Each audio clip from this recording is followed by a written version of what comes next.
Flawedcast episode 206. This episode may save your life. Sometimes there is no next time, no timeouts, no second chances. Sometimes it's now or never. Alan Bennett. Flawedcast. Get in the arena.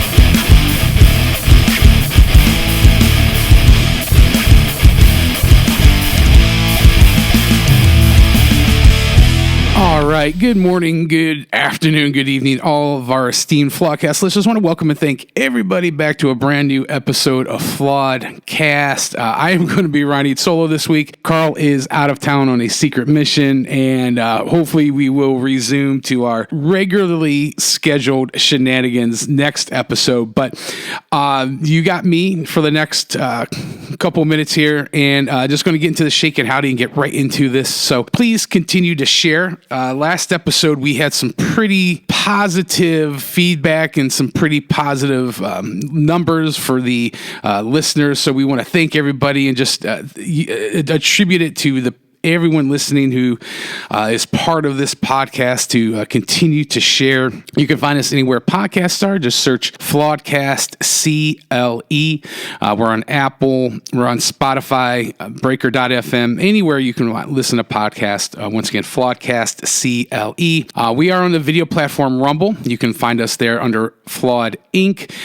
You can find us on the Project Mockingbird social media, Facebook, X, Instagram, Getter, Gab, and we are now also on Parler. That's all under Flawed Inc. In the description of this episode, you can get a copy of my book, Smith's Heart of Man Repair Manual, and our email is flawedinc@gmail.com. If you have any questions, comments, or concerns, send us a message on our social media, or you can send us an email there. But I'm just going to get into this, and this is an episode I've been talking about doing for a minute now, and just with some things that I've seen in the news the last couple of weeks and how it's getting ramped up, and we're getting closer to the election. I mean, as I record this, the actual election day, which is November 5th, is less than 2 weeks away. And this episode might be too little too late. And I'm apologizing if it is, but there's just a convergence of events that I do want to talk about. And this is going to be a preparedness episode. And with everything that I'm seeing, everything in the Project Mockingbird news cycles, I think this is going to be a crucial episode. And I'm asking that you take a part of that, you at the very least consider the information I'm going to be sharing with you. Now, with the idea of prepping, I know there's different levels. You can take it as far as you want to go, or you can kind of just have a normalcy bias and be like most Americans and like, oh, that's okay. You know, the government will be there. The infrastructure's in place. And my response to that would be tell that to people in North Carolina. And, the missus and I were at church Sunday, and we heard from a gentleman who felt compelled by Holy Spirit to go and take his last week of vacation and go down to the Asheville, North Carolina area and help. And the absolute carnage that he saw, and he took pictures, he showed the pictures. It was heartbreaking just to look at these things, just to look at the absolute devastation. These people will never be able to return back to their life. And I'm just under the persuasion that weather warfare had a significant hand to play in this, because there's no semblance of any kind of infrastructure, any kind of normalcy. The stories that he shared as far as digging bodies out of piles of debris, and the stories of finding cars with mothers and children, digging them out of water where I don't want to be too graphic, but the carnage is just horrific, and it's worse than any Hollywood production could really accurately display. And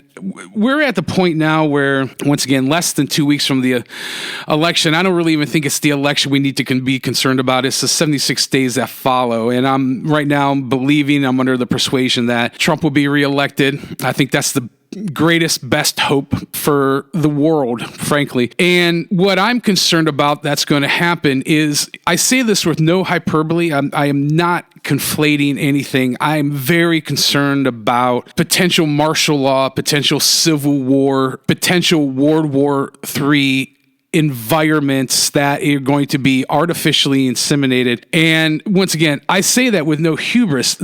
I really believe that. And you can look at like what Harris is saying, what Obama is saying, Jamie Raskin, this is for fronts for the Antichrist governmental system, saying, Trump is Hitler. He's going to send the government, he's going to send the army after people, that he's going to kill people, this, that, and the other. And in Hollywood, we've seen movies and reported on them, movies like Civil War, movies like, Leave the World Behind, which was an Obama-produced production on Netflix, that talk about these exact kind of scenarios. So there's an era of preconditioning. The normalcy bias is now being injected with, okay, we're going to be shut down. And so the information I want to give to you is, if this happens, how can you start right now, at this moment, how can you start to prepare yourself, prepare your family to have the greatest, best success in that you can?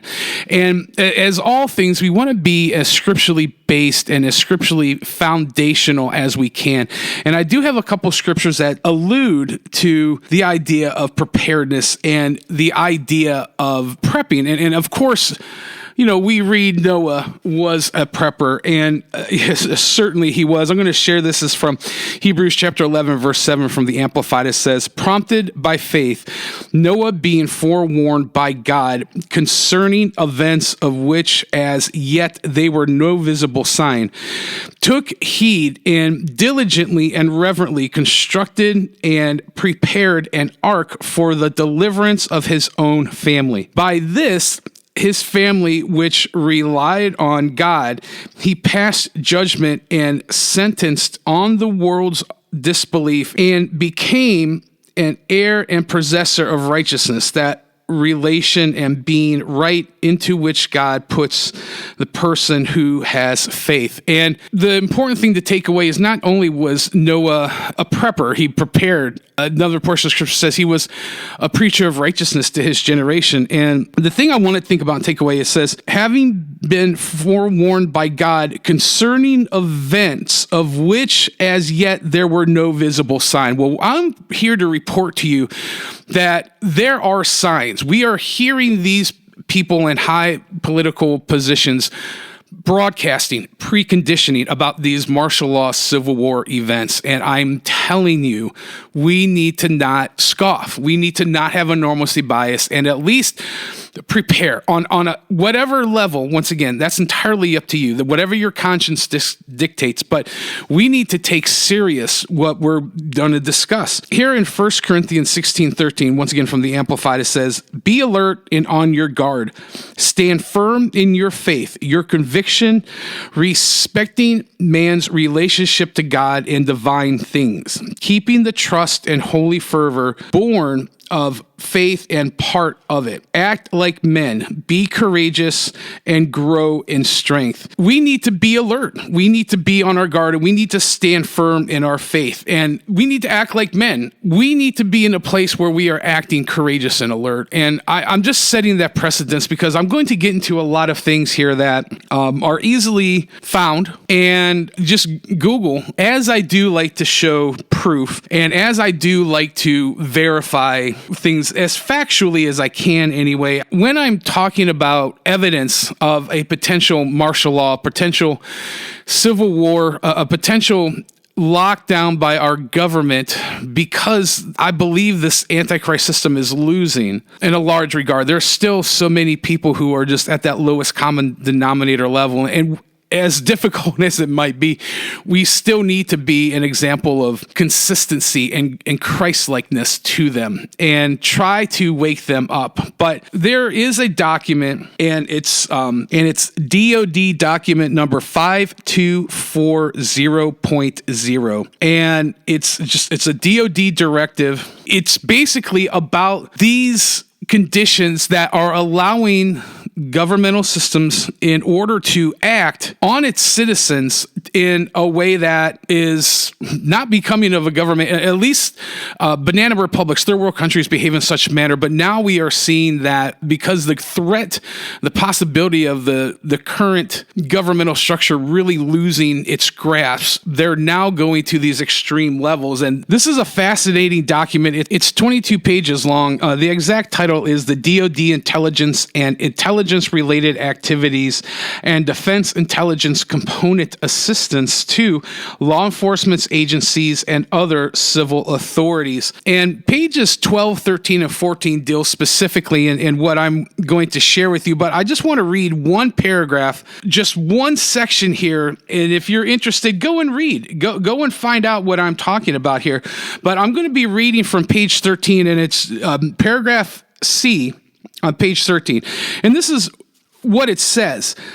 Assistance in responding with assets with potential for lethality. That means response of lethal or deadly action against U.S. citizens for any situation which it is reasonably foreseeable that providing the requested assistance may involve the use of force that is likely to result in lethal force, including death or serious bodily injury. It also includes all support to civilian law enforcement officials in situations where a confrontation between civil law enforcement and civilians, individuals, or group is reasonably anticipated.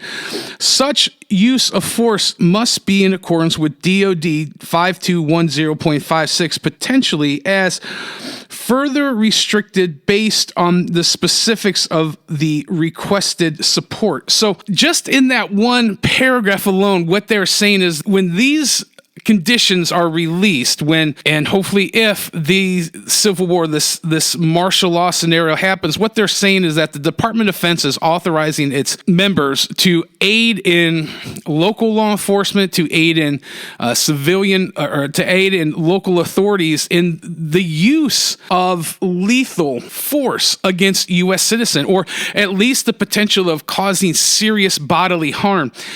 This is a documentation that is unlike any that I'm aware of in American history, and it needs to be taken serious. And moving forward here, the information I'm going to share is something that we need to be prepared for and think about. Now, I'm just going to get briefly into just a couple things I believe we need to be concerned with. I think we need to take stock of, and this is actually from the FEMA website, which is the most conclusive site that I've seen with this information. And some of this, most of you may know, but some of you might be hearing this for the first time. I do believe that we are in a position now that we do have enough time to act, and we need to start taking stock of our immediate surroundings in our home, with our family, in our neighborhoods, in our communities as a large, and the counties, the cities, where we live, and taking stock of natural resources, taking stock of things that surround us, but we need to immediately prepare and better our situation within our house. And I'm just going to start to share some of these things here. And once again, this is from the FEMA website. I will try to put a link to both the DoD 5240.0 document and then the FEMA checklist here in the description. So you'll have those as a resource in this episode. But some of these things I recommend, but some of these things I'm going to recommend additionally, and I'll get into it at the end. So 3 days supply of non-perishable food, 3 days supply of water, 1 gallon of water per person per day. Portable battery-powered radio or television and extra batteries. Flashlight and extra batteries. First aid kit and manual. Sanitation and hygiene items. Moist towelettes and toilet paper, for example. Matches and waterproof container. A whistle. Extra clothing. Kitchen accessories and cooking essentials, including a can opener. That's actually very important. It might be overlooked in the simplicity of it, but a can opener is essential because a lot of the things in regards to this non-perishable food items are canned food. And if you don't have a way to open it, it's not going to do you any good. It's like having a gun with no bullets. Photocopies of credit and identification cards, cash and coin, special need items such as prescriptions, medications, eyeglasses, contact lenses, solution, and hearing aid batteries. Items for infants such as formulas, diapers, bottles, and pacifiers. Other items to meet your unique family needs. Now, these additional lists here are things that might be considered essential depending on the geographic region and the time of year we are in. Here it's late fall, or it's the beginning of fall. We're moving into winter. Some of these things are going to be important, and you might not think, but you want to make sure you have these on hand. A jacket or coat, long pants, long sleeve shirt, sturdy shoes, a hat, mittens and scarves, sleeping bag or warm blankets. And you want to have these items per person in your household and make sure that they're easily accessible, that they fit, that if you've lost or gained weight throughout the year, that these items are still going to fit. If you gain weight, it's too tight, what good's it going to do? If you lost too much weight and the clothes are falling off your body, then that's not going to help. That's not going to do you any good either. Additional items or additional things you may want to think of. Keep canned foods in a dry place where temperature is cool. Store boxed foods in tightly closed plastic or metal containers to protect from pests and extend its shelf life. Throw out any canned good that becomes swollen, dented, or eroded. Use foods before they go bad and replace them with fresh supplies. Place new items at the back of your storage area and older items move to the front. Change stored food and water supplies every 6 months. Be sure to write the date you store it on all your containers. Rethink your needs every year and update your kit as family needs change. Keep items in airtight plastic bags and put your entire disaster supply kit in 1 or 2 easy-to-carry containers, such as unused trash can, camping, backpack, or duffel bag. And listen, this is a very simplistic, very brief list of things that you want to go out today and get. If you don't have stores, if you don't have food, if you don't have water, in a grid down situation, what I can tell you personally, my wife and I have gone this year alone, multiple days at a time, not having access to electricity. When that happens, not only is there no electricity, there's no sanitation, there's no water, there is no method for you to be in a position to live life as you normally would. There's no communication. Whatever battery that you have in your cell phone or other devices, unless you have additional batteries or a way to organically, by use of solar batteries or a crank, sometimes there's batteries you could put into little machines and crank it to get an alternator going to create electrical current to charge the batteries. Unless you have those kind of devices, that's all the power, that's all the juice that these items have. And you need to start to think in regards to what else can I do to preserve those. Now, some things that I do want to hit on, because I've actually had a couple great listeners reach out recently and ask about situations where I think are good things to think about. Like, for example, in an EMP, one of our great listeners was asking about, give them a shout out. They asked, if there was an EMP, would I still be able to release episodes every week? And the answer is no. Short and sweet. No. If an EMP were to happen, which is a very plausible thing, whether it be the government itself releasing it, you can certainly make a case that what has happened in North Carolina, Florida, Georgia, all over the South there is likened to an EMP. But an EMP is electromagnetic pulse bomb, and what it does is it fries the electric circuits in any and everything that runs on electricity, especially anything that has any kind of a connection to computer circuitry. So the computer that I'm using to record into the the mixing board where my microphone is going into and is then powered, and then the ability to edit the episode and the ability to upload it, all of that will be destroyed. It literally will be in the dark ages. But a couple other things I do want to talk about. The reality of it is that for us who own pets, we need to take care of them, and we need to think about them as well. So when you're making your preparations, make sure you consider them. Make sure that you not only have enough water for you and the rest of the people in your family, but you have enough water for them. If they need certain kinds of foods, make sure you have those foods supplied, that if they do need it, if the situation does happen, any kind of situation would happen where you're not going to be readily available to run to the store and get it, or even if there's a shortage of things, that your pets are going to be taken care of. They are as important part of the family as anyone. Now, some more specific things, and what I would say is the last time my wife and I lost power, it was for more than 4 days. And thankfully, we had a generator, but a generator runs on gasoline. And what I can definitely tell you is that it is expensive to continually run those. If you have battery banks or a way to harness solar power with portable panels, I've seen a lot of these kind of devices, and they're becoming more and more powerful and becoming more and more cost effective. Consider investing into some of those. I know you can get them on Amazon, usually for a couple $100 and up. But something like that might be something to really consider and think about, especially if you have a primarily electric running house. If you're able to get one of these bigger battery banks, you could charge it, recharge it with solar power.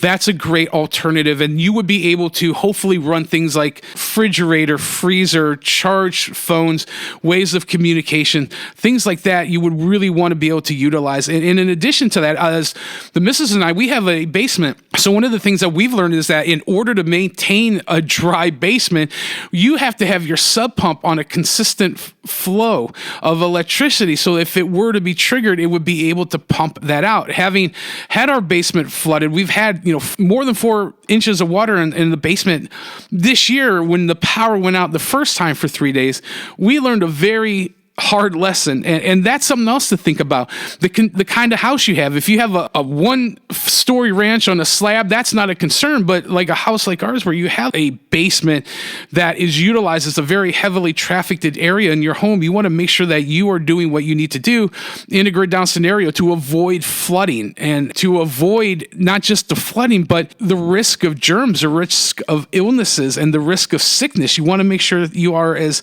hygienely prepared as you can be. Other things I really want to talk about is in a martial law Civil War scenario, it's almost like a grid down thing where you can eliminate leaving your home as much as you can by making sure you are prepared now. If you have food and water and you have things to take care of your pets, there's no need for you to leave the safety of your home to go out and scavenge and run around. And in a situation like this, supplies are going to be short anyway.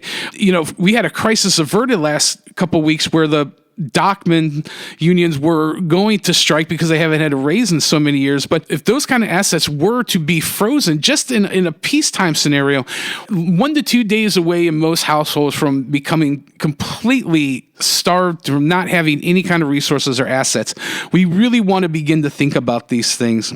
So the idea of you having a generator or a battery bank, or even as, like I said, it's getting cold, if you have a fireplace, stock up on wood. Make sure that the chimney is working, that it's ventilated.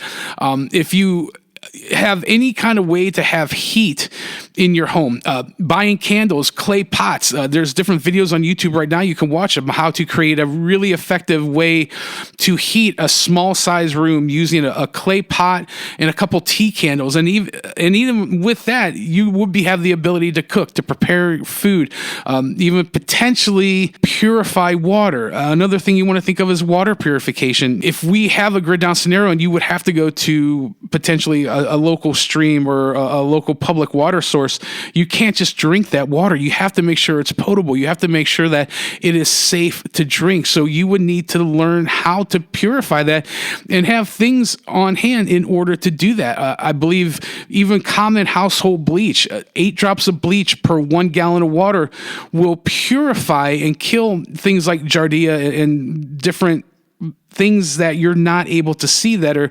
harmful to humans. Candles are a great thing. You want to make sure you have that. If you are on medication like me, you want to do the best you can to make sure that you have enough of a supply for, I would say, up to 6 months. If we're just looking at this on a simplistic level, from the time that Trump is voted in on November 5th till he is sworn in January, that's 76 days. And my concern is Israel and threatening Iran. Now that Ukraine is asking for nuclear weapons, and that's a hard red line for Russia. You know, Xi Jinping, the leader of China, has now come out in full military garb saying people in China need to prepare for imminent war with the West. North Korea, effective as of this weekend, I'm recording this, they have destroyed all of their bridges leading from North to South Korea, and they are in preparation for wartime events. This is happening. This is no way that these events are not going to affect us. Now, you know, I believe that anyone listening to this is as smart as I am, if not smarter, and I don't want to become too exhaustive. I don't want to get too far in the weeds with conspiracy theories because as much as I love being accused of being a conspiracy theorist, my primary concern with this episode is to make sure that everybody listening takes it upon themselves to begin to prepare. Whether you go and begin to buy canned food, you begin to buy water, you begin to buy things that you need, additional medication, medical supplies, lighters, candles. If you have, once again, if you have ability to have a fire in a fireplace, things like that to prepare for, you know, the upcoming winter months, and do that now, and do that quickly.